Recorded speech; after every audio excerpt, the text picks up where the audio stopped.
नमस्कार दोस्तों, स्वागत है आपका हमारे इस चैनल धूप धुनुची आरती में।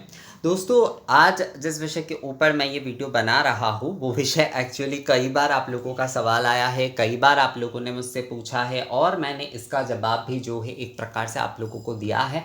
पर मुझे लगा कि ये विषय ऐसा विषय है जिसके ऊपर अगर एक संक्षिप्त वीडियो बनाया जाए तो अच्छा होगा, क्योंकि कई लोगों का इसे लेकर जो है सवाल है। तो विषय यही है कि जब हम आरती कर रहे हैं, चाहे हम नित्य पूजा में करें, चाहे हम विशेष पूजा में करें, तो क्या हम जो है केवल मात्र खड़े होकर ही आरती करें या फिर बैठकर भी आरती कर सकते हैं। यानी कि बैठकर और खड़े होकर दोनों पद्धति से ही हम आरती कर सकते हैं या नहीं, या फिर केवल मात्र जो है हमें खड़े होकर ही आरती करना चाहिए। क्योंकि कई लोगों का ये कहना है कि दादा हम बैठकर आरती करते हैं, तो कई लोग कहते हैं कि बैठकर आरती नहीं करना चाहिए, हमेशा खड़े होकर आरती करना चाहिए। तो क्या सही तरीका है, सही पद्धति है आरती करने का बैठकर या फिर जो है खड़े होकर, दोनों ही कर सकते हैं या फिर केवल जो है खड़े होकर।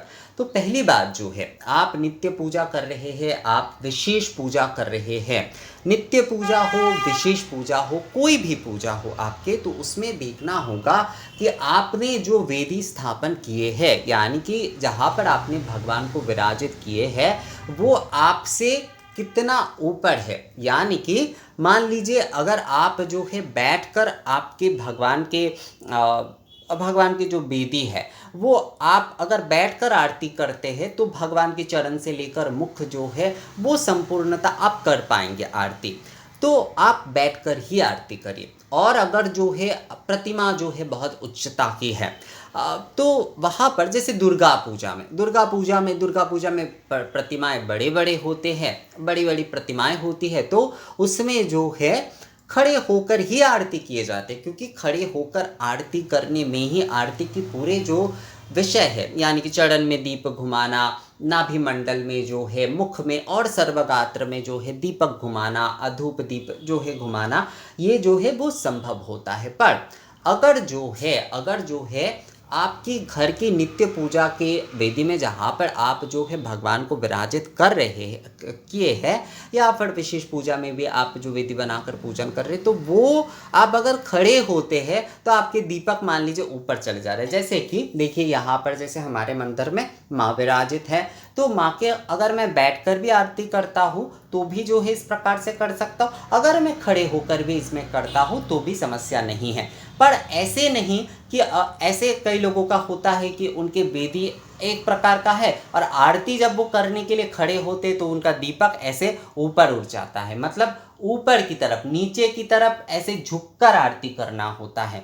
तो उसमें आप बैठकर ही आरती करिए। झुककर आरती करने से बेहतर है आप बैठकर ही आरती करिए। दोस्तों, आरती के जो सही पद्धति है उसका आप वहाँ पर अनुसरण कर लीजिए। यानी कि चरण से आरती शुरू करें, उसके बाद जो है नाभिदेश, मुखमंडल, सर्वगात्र, इस प्रकार से आप आरती कर सकते हैं, या फिर जो है आप 16 बार पूर्ण घुमा सकते हैं। पर आप जो है अगर झुककर आपको आरती करना पड़ रहा है, यानी कि आपके वेदी में आपके भगवान ऐसे विराजित है जिससे आप अगर खड़े हो जाते हैं तो आपको झुककर आरती करना पड़ रहा है, तो वो करने की आपको ज़रूरत नहीं है। प्रतिमा जब बहुत उच्चता वाली होती है तो आप खड़े होकर ही आरती करिए। पर जब जो है आपको झुककर आरती करने, मतलब खड़े होने से आपको झुककर आरती करने हो रहे हैं, वहाँ पर आपके खड़े होने से जो है आरती के दीपक आदि जो है वो आपके हाथ से कहीं ऊपर चले जा रहे हैं, जो वेदी है उससे कहीं ऊपर हो रहे हैं, उससे बेहतर है आप बैठकर आरती करिए। यानी कि आप आसन में बैठकर ही जो है आरती करिए। दोस्तों, कोई समस्या नहीं है, वहाँ पर आप बैठकर आरती करिए। तो प्रतिमा के उच्चता के ऊपर निर्भर करता है, वेदी के उच्चता के ऊपर निर्भर करता है कि आप बैठकर आरती करेंगे या खड़े होकर आरती करेंगे।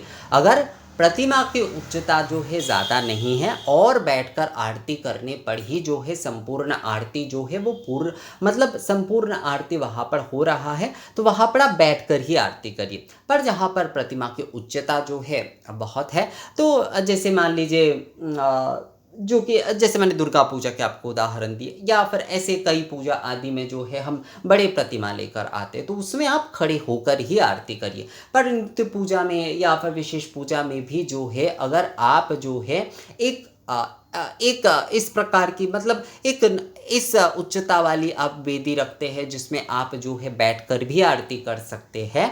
मतलब प्रतिमा की जो उच्चता वहाँ पर है, वहाँ पर आप अगर बैठकर आरती कर रहे हैं तो ही आपकी आरती के दीपक आदि जो है, दीपक आदि धूप आदि जो है वो घुमाना सही प्रकार से होगा। तो आप बैठकर ही आरती करिए, कोई समस्या उसमें नहीं है।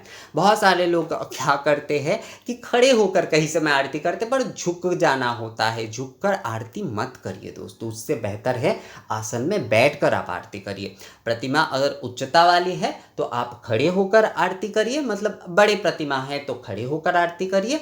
और अगर जो है आपके नित्य पूजा में या विशेष पूजाओं में जो है आप बैठकर जो है आपके मतलब आपके बराबर आपके जो बिंदु यानी कि नाप के ऊपर के समान जो है वेदी आपके है, तो आपको वहाँ पर बैठकर ही आरती करना चाहिए, कोई उसमें समस्या नहीं है। आप बैठकर आरती करिए, आपके आरती का फल जो है उसमें भी मिलेगा और आरती भी जो है वो आपका पूर्ण होगा दोस्तों। तो प्रतिमा के उच्चता के ऊपर ये निर्भर करता है कि हम बैठकर आरती करें या खड़े होकर आरती करें। तो मुझे लगता है ये विषय जो है आप लोगों को समझ में आ गया है दोस्तों कि प्रतिमा अगर उच्चता वाली है तो हम खड़े होकर आरती करें, और प्रतिमा अगर जो है बैठकर आरती मतलब हमें झुकना पड़ रहा है, इस प्रकार से जो है अगर हमें खड़े होना पड़े उससे बेहतर है हमें बैठकर ही जो है आरती करना चाहिए। तो दोस्तों ये वीडियो कैसा लगा आप लोगों को मुझे कमेंट्स करके ज़रूर बताइएगा। अगर ये वीडियो अच्छा लगा है तो इसे लाइक और शेयर ज़रूर कर दीजिएगा। मिलते हैं आपसे अगली वीडियो में, तब तक के लिए नमस्कार।